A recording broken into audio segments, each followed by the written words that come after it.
अभी ये लिंक अगर जाम हो जाएंगे ना तो ये चलेंगे नहीं। हाई प्रेशर से भी मिट्टी नहीं निकलेगी। कर सकते हैं आप, if you have access to kerosene, yes you can use that, but again kerosene क्यों यूज करते हैं? क्योंकि पेट्रोल से सस्ता आता था। Synthetic oil is good, yes, उसका लॉन्जिविटी अच्छा। गाड़ी झटके दे दे के दो रीजन की वजह से चलेगी। एक, आपकी गाड़ी में उतना पावर है कि सेकंड गियर में उतना टॉर्क जनरेट कर ले कि अपने आप को खींच ले। दूसरा, अगर वो पहले करती थी और अब नहीं कर रही है तो पॉसिबली वो idling speed has gone down. इसके बीच में गैस्केट आती है और यहाँ पे आपका हेड गैस्केट आता है। तो रिम जो है ना, अगर उसमें छींटे दिख रहे हैं, हाथ लगाइए चिकना फील हो जाएगा। That means your chain lube is not sticking to the chain, it is being spit out. Multiple bikes own कर चुका हूँ, from single cylinder to 4 cylinder. Hayabusa भी रह चुकी है मेरे पास। एट बेस्ट मेरा वार्म अप टाइम ये होता था, गाड़ी पे रखा हेलमेट, ग्लव्स, स्टार्ट किया, बालकलावा पहना, हेलमेट पहना, डबल डी लगाया, चश्मे डाले, ग्लव्स डाले, बाइक पे बैठे चलते हो। ये हो गया हमारा वार्म। इससे ज्यादा वार्म अप की जरूरत नहीं है।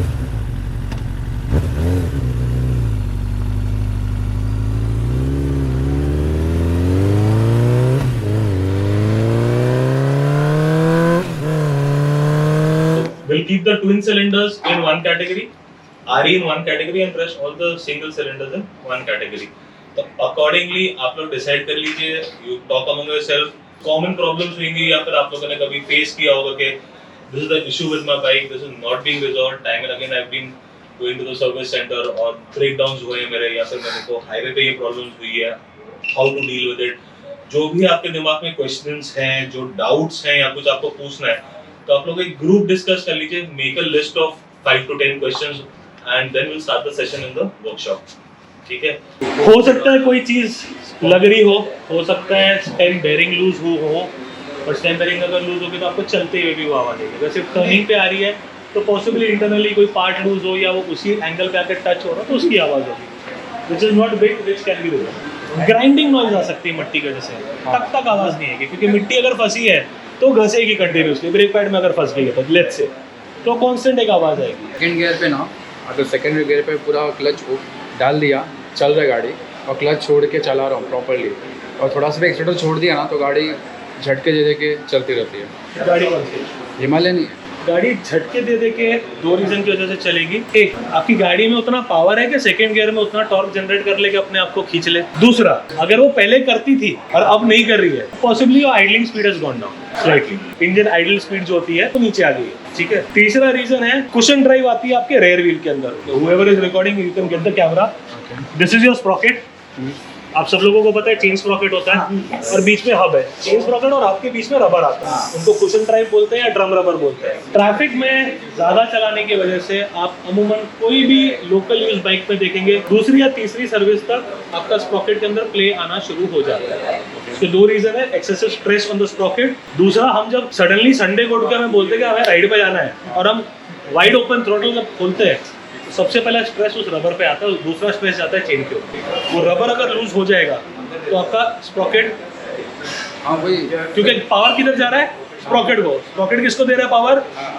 व्हील को, यानी आपके हफ्ते से ड्रम पे जा रहा है, उसमें व्हील पे जा रहा है। तो अब वो यहाँ हो गया लूज, या ऐसे चलेगा। वन मोर थिंग, अगर मेन स्टैंड पे खड़ा कर दिया एंड गाड़ी को फर्स्ट गियर पे डाल दिया, सेकंड गियर पे डाल के छोड़ देगा ना, तो चेन चलते चलते ना हाँ ये करता है, वो करेगी। उसका रीजन ये है कि आप में से कितनों को पता है, आप छोड़ के सिर्फ आपका बेसिक चेन में फ्री प्ले कितना होना चाहिए? जैसे क्लच की लीवर में फ्री प्ले होता है, चेन में भी फ्री प्ले चाहिए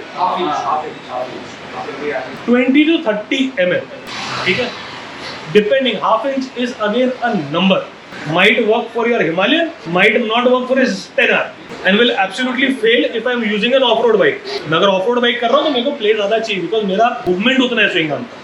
half a inch is a benchmark figure, plus minus आप खेल सकते हो। 20 से 30 mm का एक आपके पास रेंज है खेलने का। यहाँ से जैसे मतलब 5 से 10 mm है, वहाँ 20 to 30 mm है। 30 mm फ्री प्ले चाहिए। फ्री प्ले क्यों चाहिए? क्योंकि जब गाड़ी बैठती है, जब आप उसको मेन स्टैंड से उतारते हो, तब वो अपने प्रॉपर फॉर्म पे आती है।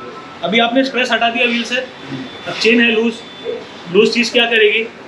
हंटर की तरह मतलब एक स्नैप करेगी। पर्टिकुलर पॉइंट है, जब घूम के आता तो टक टक, वैसे एक पर्टिकुलर पॉइंट पे, एक पर्टिकुलर पॉइंट पे हो रहा है, तो देन योर चेन स्प्रॉकेट के जो लिंकेज है, जो छोटे छोटे लिंक्स आपको चेन स्प्रॉकेट में दिखते हैं, ये जैम हो जाते हैं। अच्छा। इसका जैम होने का रीजन है कि हम लोग सिर्फ क्लीनर मारते हैं, ब्रश घुमाते हैं और लूप कर देते हैं, हम कभी चेन क्लीन करते ही नहीं। तो आप में से जो नहीं थे यहाँ पे, मैंने पहले बोला था, अगर आपकी गाड़ी में मेन स्टैंड है ये आपके पास व्हील के नीचे रोलर या पैडॉक की ऑप्शन है। अगर रेगुलर यूज है बाइक, ग्रुप का रस्ट ऑफ आता है, WD-40 आता है पीडियालाइट का, आप WD-40 मार दीजिए या रस्ट ऑफ मार दीजिए चेन पे, put little generously, not over generously but generously, और उसको 5 मिनट के लिए छोड़ दीजिए। सब पेनिट्रेटिंग लिक्विड, ठीक है, लुब्रिकेंट है, बेसिकली पेनिट्रेंट लुब्रिकेंट है वो। हम लोग रस्टेड नट बोल्ट्स को खोलने के लिए यूज करते हैं, आप सबको पता है। वो बेसिकली क्या करता है, जो क्रेवाइसेस है आपके चेन के, इनके अंदर जाके यहाँ की मिट्टी जो है वो खींच के निकाल देता है। ये आपके लिंकेजेस है, ठीक है। When we spray a cleaner we spray on top, what about whatever is there inside. आपका लिंक है ये बीच में, जो दोनों के बीच में जो सेंटर में आपको बुश दिख रहा है, ये आपका चेन का लिंक, जहाँ से रिविट निकला हुआ है। मिट्टी आपकी वहाँ अंदर तक जाती है। ये जो दोनों के बीच में जो आ रही है, ये जो बीच में आपको मेटल दिख रहा है, हाँ, दोनों को ज्वाइन कर रहा है, बीच में एक पूरा बुश टाइप है गोल, राइट। वहाँ से आपकी चेन जैम होना शुरू होगी। कई बार आपने चेन सेटिंग के टाइम भी देखा होगा कि चेन एक जगह तो सेट हो रही है, दूसरी जगह अपने आप हार्ड हो जाती है। वो हार्ड क्यों हो रही है? क्योंकि आपके मल्टीपल लिंक्स खिंच के जैम हो चुके हैं। They do not have the movement. आप नई चेन खरीदेंगे, हर एक लिंक अलग से घूमेगा। This is how your chain moves, ठीक है। अभी ये लिंक अगर जाम हो जाएंगे ना तो ये चलेंगे नहीं। ओके, मिट्टी यहाँ से निकलनी चाहिए। हम क्या करते हैं, हम ऊपर से मिट्टी निकाल देते हैं। So what a penetrating liquid does is, वो अंदर तक चला जाता है, ग्राइम को लूज कर देता है। We just apply little soap on it ताकि सब कुछ निकल जाए पानी के साथ। We wash it with water, everything will be clean. Your chain is spick and span now. Let it dry और wipe it dry and then you spray the lube on it. अगर आपने WD-40 या कोई भी पेनिट्रेंट liquid मारा है इसके ऊपर, I would recommend put soap on that, क्योंकि वो अपने आप में एक लिक्विड है, ठीक है। तो वो भी निकल जाना चाहिए ताकि चेन लूप जब आप डालें तो चेन लूप चेन पे चिपके। क्योंकि अगर WD-40 वहाँ रह गया है तो वो चेन लूप को चिपकने नहीं देगा, क्योंकि वो ऑलरेडी एक लुब्रिकेंट लगा हुआ है। लुब्रिकेंट के ऊपर लुब्रिकेंट वॉश आउट हो जाएगा। तो WD-40 जो है वो लाइक मैंडेटरी करना चाहिए। अगर आप कर सकते हैं तो वंस अ मंथ तो कर ही लीजिए। If you are cleaning your chain by yourself or if you are taking your bike to a washing centre, एक बार तो कर लीजिए। तो स्प्रेड विद WD-40 सेंटर में तो खुद ही कर देते हो लोग। हाँ, तो हाई प्रेशर से मार के क्लीन। हाई प्रेशर से भी मिट्टी नहीं निकलेगी। अगर हाई प्रेशर से मिट्टी निकलती तो हम साबुन क्यों यूज करते हैं बाइक में? अवॉइड कीजिए diesel, because diesel again superficially साफ कर देगा किसी चीज को, पेनिट्रेट नहीं कर पाएगा। It is not a penetrant. WD-40 penetrant है। And many of the guys use kerosene, you know, just to clean the dirt and all. कर सकते हैं आप, if you have access to kerosene, yes you can use that. But again kerosene क्यों use करते हैं? क्योंकि petrol से सस्ता आता था, हाँ, ठीक है। But again the thing is that it will make everything dry. no, it is the best degreaser, no, it will remove all the. Kerosene use कर रहे थे, पेट्रोल भी डिग्रीसर है, बट पेट्रोल क्या करता है? नेचर क्या पेट्रोल का? करोसिव है। When you are putting kerosene, वो इवेपोरेट होएगा इवेंचुअली, क्योंकि केरोसिन उड़ता है, पेट्रोल से स्लो उड़ता है बट उड़ता है। तो वो उड़ रहा है तो अंदर जो चीज़ है वो तो वहीं छोड़ के उड़ जाएगा। नहीं, वी आर स्प्रेइंग कंटिन्यूअसली, नहीं, और वो चल भी रहा है ना, वो मूवमेंट भी हो रहा है, चल भी रहा है और निकलते रहा है। बट अगेन सर, वो पेनिट्रेंट नहीं है ना। आप जो भी स्प्रे कर रहे हो वो ऊपर ही रह रहा है।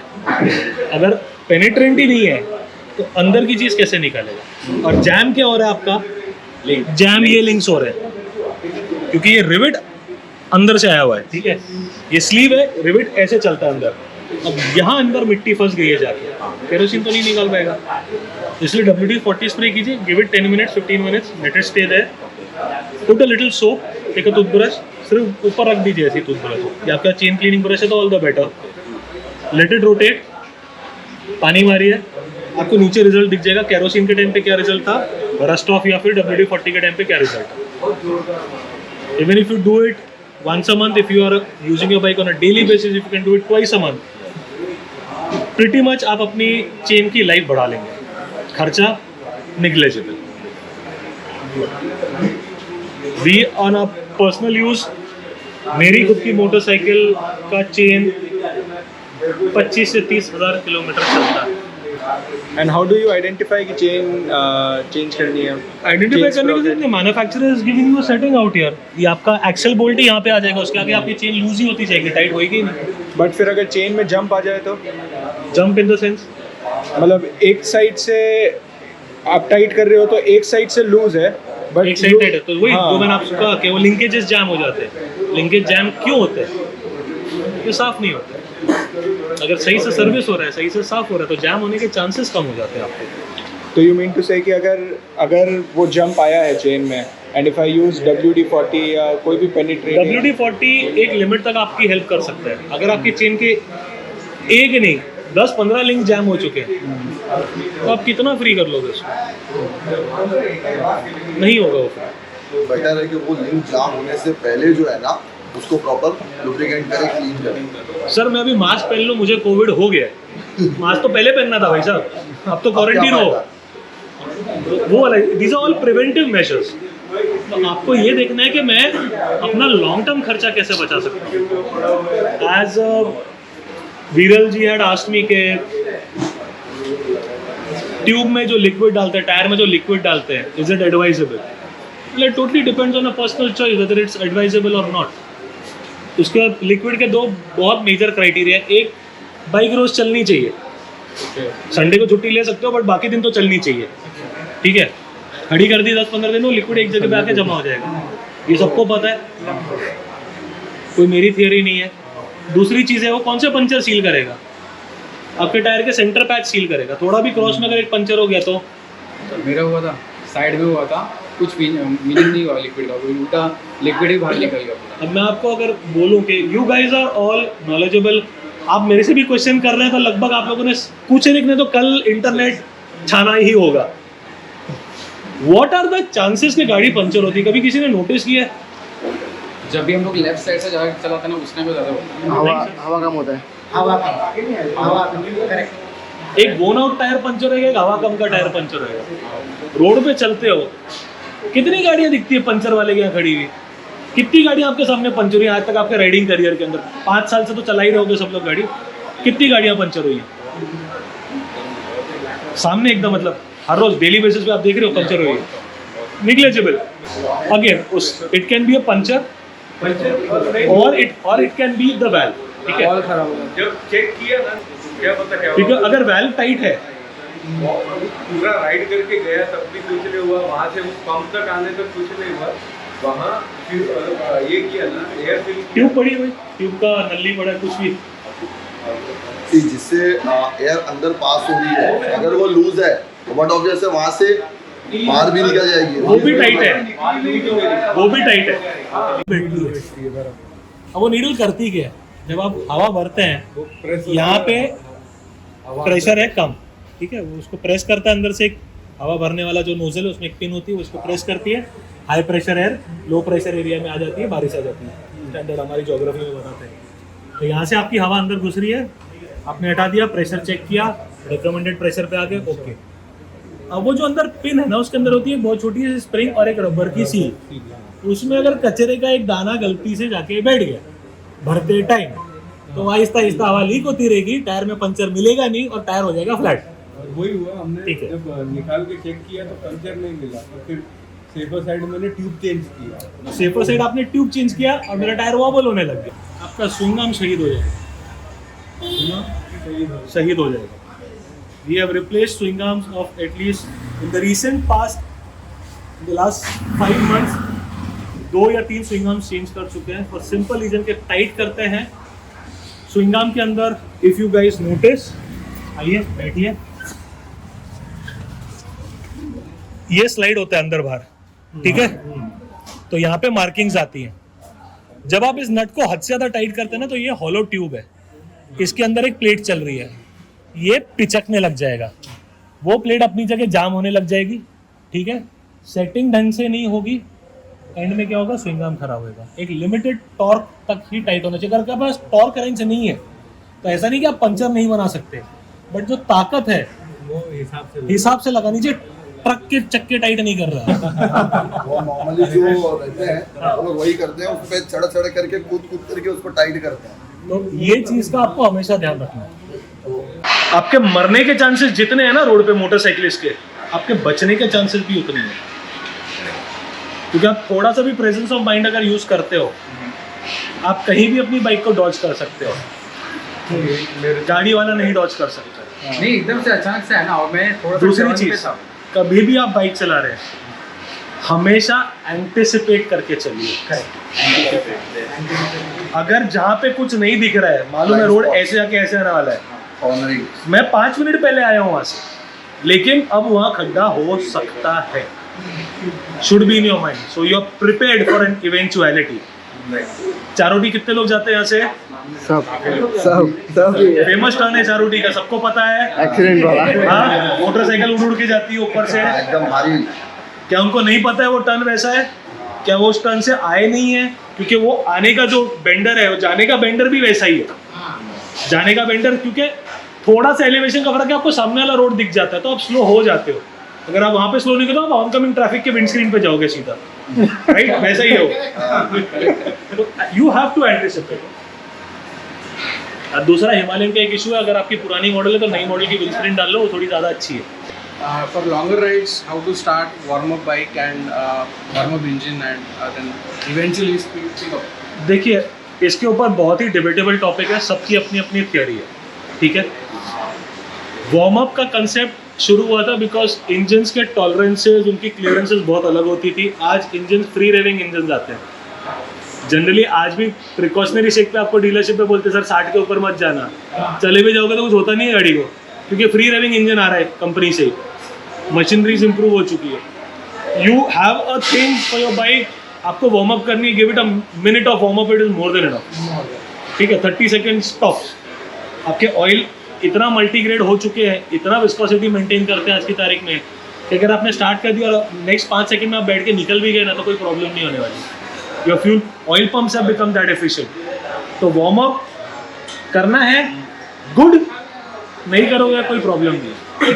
बट ये सी लेवल की बात कर रहा हूँ, ऊपर चढ़ोगे करो वार्म अप। क्यों?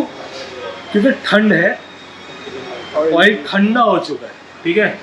हो सकता है 0W40 चला रहे हो और टेम्परेचर -4 हो, गर्म होना पड़ेगा ऑयल को अपनी विस्कोसिटी पे आने के लिए, फ्लो होने के लिए।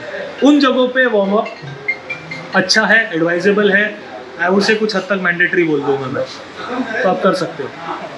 मल्टीपल बाइक्स ओन कर चुका हूँ, from single cylinder to 4 cylinder. Hayabusa भी रह चुकी है मेरे पास। एट बेस्ट मेरा वार्म अप टाइम ये होता था, गाड़ी पे रखा हेलमेट, ग्लव्स, स्टार्ट किया, बालकलावा पहना, हेलमेट पहना, डबल डी लगाया। वैसे मेरे डबल डी से मेरे को नफरत है, मैं रैचेट सिस्टम में ज़्यादा बिलीव करता हूँ। चश्मे डाले, ग्लव्स डाले, बाइक पे बैठे, चलते हुए, ये हो गया हमारा वार्म अप। सेम है। इससे ज़्यादा वार्म अप की ज़रूरत नहीं है। But as I said, suddenly mood करता है चलो लद्दाख जा रहे हैं यार, 0 डिग्री -2 डिग्री में गाड़ी खड़ी है, तो भाई साहब प्लीज़ उसको वार्म अप दो, क्योंकि उस ऑयल को ज़रूरत होएगी उस time. Chances are very bleak कि आप 0W40 में चला रहे हो, आप चला रहे हो गाड़ी को 15W50, 15W40 पे, 10W40 पे, और आप हो 0 डिग्री टेम्परेचर में, उस टाइम उस ऑयल को ज़रूरत है गर्म होने की। तो जब तक इंजन वार्म नहीं हो जाता तब तक मत चलाओ उसको, वहाँ पे वार्म अप चाहिए।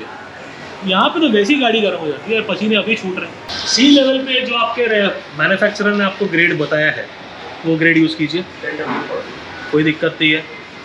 आप हायर अप ऑल्टीट्यूड में भी जाते हैं, 10W40 चल जाता है, कोई ऐसा प्रॉब्लम नहीं दे रहा है। If you can 0W40 use कर लो वहाँ पे। Fully synthetic, semi synthetic, 0W40 usually आते ही फुली सिंथेटिक में, ठीक है? तो वो यूज़ कर लो। I personally in my workshop and in my bikes I use a metal treatment concentrate called Polytron, ठीक है? मैं सेमी सिंथेटिक पे चलाता हूँ। मेरा बैकग्राउंड मोटर स्पोर्ट्स का है, मैं एविड मोटर स्पोर्ट पार्टिसिपेंट हूँ। मैं मेरी मोटर स्पोर्ट्स की गाड़ियाँ सेमी सिंथेटिक और मिनरल ऑयल पे चला चुका हूँ। Synthetic oil is good, yes, उसका लॉन्जिविटी अच्छा है। So if you are planning कि भाई I want to prolong the longevity of my engine oil, then use fully synthetic. Traffic में बहुत ज़्यादा चला रहे हो, क्राउडेड एरिया में आपकी गाड़ी बहुत ज़्यादा चल रही है, यूज़ फुली सिंथेटिक ऑयल, ठीक है? It helps. बाकी जनरल यूज़ अगर बाइक है, choice is yours, you can use semi synthetic. Now since it is on camera I can not से कि like this oil is good और this oil is bad. ये मेरी भी Motul की जगह क्यों बोला, अगर आप शेल भी बोलते ना मेरे को तो मैं बोलता लुब्रिकेंट पहली फुर्सत में चेंज करो, because the problems that you told me regarding your bike, it pertains to the lubricant that is there in your bike. It is pointing fingers towards that, whatever it is. It is Motul, it is Shell, it is Liquimoly, it is Repsol or it is Sante का तेल. Doesn't make a difference. देखिए कोई भी चीज़ 100% perfect नहीं होती, there are chances कि may be शायद खराब बैच का लुब्रिकेंट आ गया हो सकता है। Fault fix Right. तो निकलेगा। हमारा रेगुलर पेट्रोल पंप है, हम बाबा आदम के ज़माने से वहाँ से भरवा रहे हैं पेट्रोल। आज तक प्रॉब्लम नहीं, साली आज गाड़ी बंद होगी पानी भर के टंकी के अंदर। अब पेट्रोल पंप वाले की टंकी में पानी है कि आपकी गलती से भरा, आपको नहीं पड़ा, लेकिन आपने खुंदक पाल ली एक आदमी के अगेंस्ट, ठीक है, होता है। Simplest way, change the lubricant and see if the problem gets solved. If it gets solved, we know what was the problem. If it doesn't, then we have the option of looking towards other prospects. आप लोग कहीं पे भी bike service करवाते होगे, कोई भी आपको बोल दे अरे सर इसका तो ये करना पड़ेगा, ऑयल लीक हो रहा है, आपको दिखेगी मिट्टी चिपकी हुई, आपको दिख रहा है ऑयल। लीकेज होती है जब ऑयल बहता है, उसको लीकेज कहा जाता है। पैकिंग अगर यहाँ से खराब होगी, यहाँ पे अगर मिट्टी चिपकी हुई या कुछ है, उसको स्वेटिंग कहा जाता है। आप लोग यहाँ पे देख लीजिए, मैं आपको दिखा देता हूँ। ये आपका ब्लॉक है, ठीक है, ये हेड है, इसके बीच में गैस्केट आती है और यहाँ पे आपका हेड गैस्केट आता है। तो यहाँ से अगर थोड़ी गैस्केट अंदर होती है, तो आई टेल यू कि ये जो दो पार्ट है, मतलब ये आपका ब्लॉक है, ये ऊपर का हेड है आपका, इसके बीच में गैस्केट आएगी और यहाँ पे ऊपर पैकिंग आती है, ठीक है। तो यहाँ पे अगर आपको हल्की सी मिट्टी, हल्का सा ऑयल दिख रहा है, दैट इज कॉल्ड स्वेटिंग।